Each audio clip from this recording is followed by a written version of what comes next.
Okay, this recording is going to walk you through how to graph some data right within Google Docs. So you can see I have a form here. Let me actually show you the actual form that staff are filling out. So every day, this is a parents were filling it out. So at the end of the day, they would just say the date, the person that filled it out. They'd give a number for aggression, a number for SIB, then put any comments in if they wanted to. So here's what they've done over the month of May. They filled it out every day. And here's the data. So it's nice that I have a spreadsheet, but of course we want to graph that. So I'm going to make one graph for aggression. So what you can do is I want the date to be the x-axis and then the y-axis to be the aggression.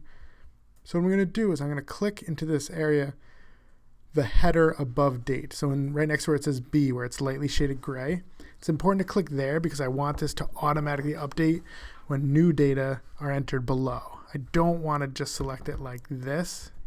I don't want to click on the word date and drag down to here, because now when something new comes up down here, it won't be in the graph. So I'm going to click into B so I get the whole thing selected. Then I'm going to hold either Command or Control, depending on your computer, and click same thing for D. So now you can see I've selected date and aggression. Now I'm going to go up here and say Insert Chart. You can see it's going to give me a horrible guess of how I want that to look. But what I'm going to do is change it to a line graph, and now it looks better. So you can see it tries to figure out how you want it to graph these data. You could tell it did a poor job of deciding for me. So I'm just going to say I want it to be a line graph, or what there's line chart. Now I'm going to click into customization, and I'm going to I can change all this information in the chart. So I'm going to change the title to aggression, and you can see once I click somewhere else, it comes up there. I can make it italics if I want. I don't want to do that. I actually don't want the bold either. I could change the font size. I can make it bigger. I could change the color to this obnoxious pink color. Let's just keep it black there. I can format the legend. I can choose where I want it to be. And then I can change the font and everything there. I'm going to say none, because why would I need a legend? Because it's just aggression there. I can scroll down. I can get rid of this font because I don't like it. I just change this changes the font of everything in the whole system. You can do any of these features here. I'm not going to do any of that. So that's changing for the whole graph. Then I could go down here and I could change things for the axis. So I'm on my horizontal axis. I can give it a title. You see now it's called horizontal axis title. I can just overwrite that and put date. Pretty basic. I can slant my labels if I want. Now they're going diagonal. But let's just go the way they had it. That's fine.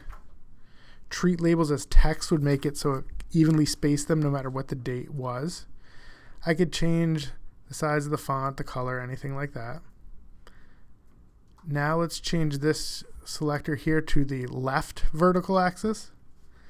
And now I get a few more options. So I'm going to say daily total as my label. Now that comes in. I don't like that they always make it italic, so I'll get rid of that.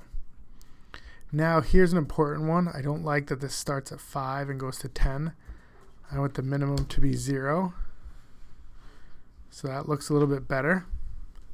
I'm going to leave the max blank so it'll automatically change based on what's entered there. So now I've formatted the x-axis and the y-axis. You can see I didn't change the italics off on that date, and that's bothering me because I have problems. So let's get rid of that. Now we can just adjust the series. So that's our line here. So I could change the color to black. I can change the thickness. You don't get as many choices as you would in Excel, but you get a few choices to make it work for you. The point size is the marker, so it's set as none now. I can make it 2 point. I can make it really big. Let's go with a 1 point line and a 2 point marker. I could change the shape of it. So I have circle, triangle, star. I have all sorts of things I could do here. But let's stick with the circle. You could make it graph on the right axis if you want. We'll cover that in another one. And then you can add data labels. I could just put the value in, and then it comes in there, and I could change the font of those. And that's about it. That'll get me a graph looking kind of like what I want. It's pretty good. You could do trend lines, but I hate trend lines, so we're not going to do trend lines.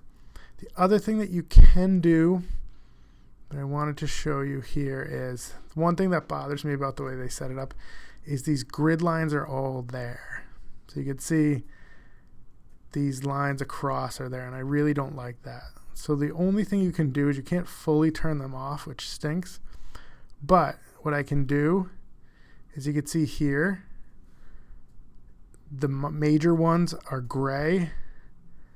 I can just make them white, and then they'll kind of go away. This number of them will change how many labels I have on the side. In Excel, you could say I want it to be every 2 or every 5. So it would go, if it was 2, it would go 0, 2, 4, 6, 8.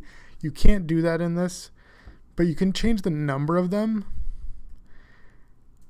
and that's going to change it. So if I wanted 7 labels, that's how it would do 7 labels. So just play with it till it gets to where that looks pretty good to me. 0, 2, 4, 6, 8, 10. That looks pretty good for me. And the more that I look at it, these data labels are a little bit much. So I'm going to go back down here and just make my data labels none. Or let's actually see if I can make them smaller. It's a little too small. All right, maybe that's better. They're not taking so much space because they're smaller there. Then I'll just say insert the graph. And now I have a graph right in here in my sheet for that. And that I can change the size of it. I can do a lot of things with it. I could still go in and change things around by just clicking on it. See, now I can see the title. I can change the size, the color. Same thing over here.